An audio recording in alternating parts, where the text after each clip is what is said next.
Kami awali. Assalamualaikum warahmatullahi wabarakatuh. Perkenalkan, nama saya Vina Nur Azizah, nomor absen 36. Perkenalkan, nama saya Arini Dwi Yulianti Putri, nomor absen 5. Perkenalkan, nama saya Laini Yulianti, nomor absen 19. Perkenalkan, nama saya Safaldina Fitrani, nomor absen 32. Perkenalkan, nama saya Ifta Hamidah, nomor absen 15. Perkenalkan, nama saya Fauzia Farunisa, nomor absen 12. Di sini kami akan menjelaskan tentang VOC. Awal mula VOC, pada tahun 1602 pemerintah Belanda memiliki tujuan menguasai dan memperdagangkan rempah-rempah di Asia Tenggara. VOC didukung oleh investasi pemerintah Belanda dan memiliki monopoli de facto dalam perdagangan rempah-rempah. Pengaruh politik dan ekonomi. Perusahaan ini memiliki tentara pribadi, armada kapal, dan bahkan memerintah wilayah tertentu di Asia Tenggara, seperti Batavia yang sekarang menjadi Jakarta. Hal ini memberikan Belanda kontrol yang signifikan atas perdagangan di wilayah tersebut. Kehancuran VOC pada pertengahan abad ke-18. VOC menghadapi masalah keuangan serius akibat terlibat dalam perang dan persaingan sengit dengan perusahaan dagang lainnya.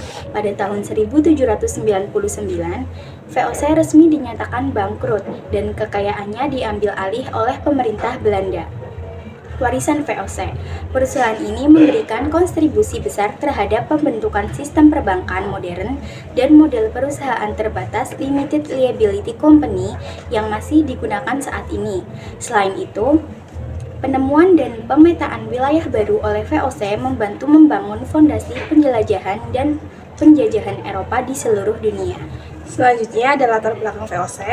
Pendirian VOC pada tahun 1602 merupakan respon terhadap situasi ekonomi dan geopolitik yang pada saat itu salah satu faktor pendorong pendiri VOC adalah perlunya memitigasi risiko dan memanfaatkan peluang dalam perdagangan rempah-rempah di wilayah Asia Tenggara.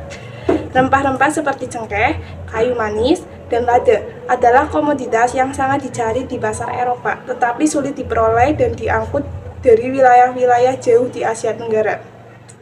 VOC didirikan sebagai jawaban terhadap tantangan ini dan untuk mengamankan monopoli perdagangan rempah-rempah di wilayah tersebut.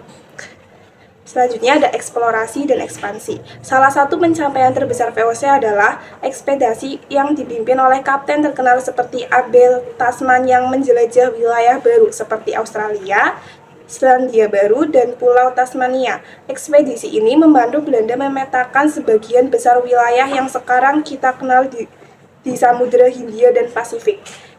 Selanjutnya ada tujuan berdirinya VOC. Yang pertama ada menguasai perdagangan rempah-rempah, yang kedua mengamankan kepentingan Belanda, yang ketiga mendukung penjelajahan dan eksplorasi, yang keempat menghasilkan keuntungan ekonomi.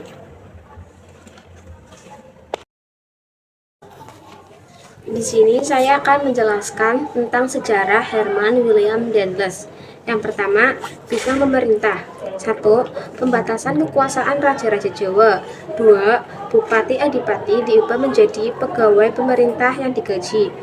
3. Membagi Jawa menjadi 9 prefektur, yang dimana setiap prefektur dipimpin oleh prefek yang bertanggung jawab kepada gubernur jenderal secara langsung.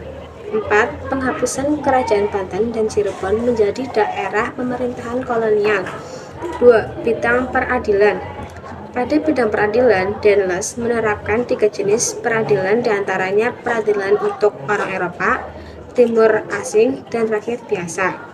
Daendels juga membuat aturan untuk memberantas korupsi kepada siapa saja termasuk orang Eropa dan orang asing. 3. Bidang sosial dan ekonomi.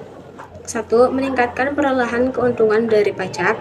2. Meningkatkan penanaman tanaman yang laku di pasar internasional. 3. Mewajibkan penyerahan hasil panen ke pemerintah kolonial. 4. Memperdagangkan tanah kepada pihak swasta sehingga muncul tanah swasta yang dimiliki oleh Cina, Arab, dan Belanda. Yang keempat, bidang militer. 1. Mendirikan benteng-benteng pertahanan baru, mendirikan pangkalan angkatan laut di Anyer dan Ujung Kulon.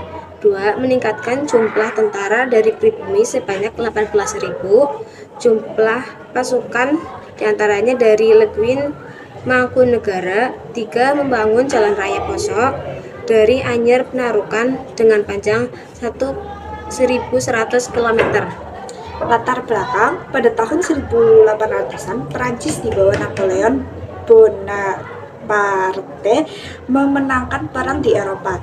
Dampaknya, wilayah jajahan bangsa Eropa harus diserahkan kepada Prancis, tidak terkecuali Hindia Belanda di bawah pemerintahan kolonial Belanda. Louis Napoleon, yang merupakan adik dari Napoleon Bonaparte, diangkat sebagai penguasa Belanda pada tahun 1806. Selanjutnya, pada tahun yang sama, Louis Napoleon mengirim Herman Willem Daendels untuk menjadi gubernur jenderal di Jawa yang bertugas mempertahankan kekuasaan Jawa dari Inggris.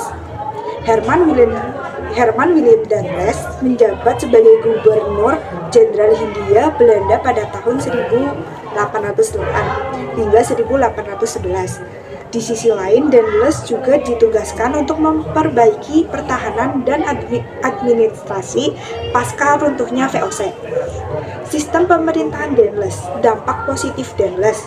Yang pertama, pembangunan infrastruktur termasuk jalan raya, pos Anyer Panarukan. Yang kedua, infrastruktur militer untuk mempertahankan Pulau Jawa. Yang ketiga, pembangunan pabrik senjata dan alat perang. Yang keempat, upaya pemberantasan korupsi. Dampak negatif Daendels, yang pertama, penggunaan pekerja paksa dengan kondisi yang berat. Yang kedua, campur tangan dalam urusan tradisional Indonesia. Yang ketiga, eksploitasi hasil bumi dengan harga rendah. Yang keempat, monopoli bahan pangan seperti beras. Yang kelima, sistem pajak yang memberatkan petani. Dampak kebijakan Daendels, pemerintah Daendels melegalkan praktek perbudakan sehingga membuat hubungannya dengan raja-raja Jawa memburuk, yang mengakibatkan munculnya perlawanan berbagai daerah. Kebijakan penjualan tanah dan tidak produktifnya pemasukan dari wilayah-wilayah membuat Daendels dipanggil kembali ke Belanda dan diganti pemerintahan Janssens.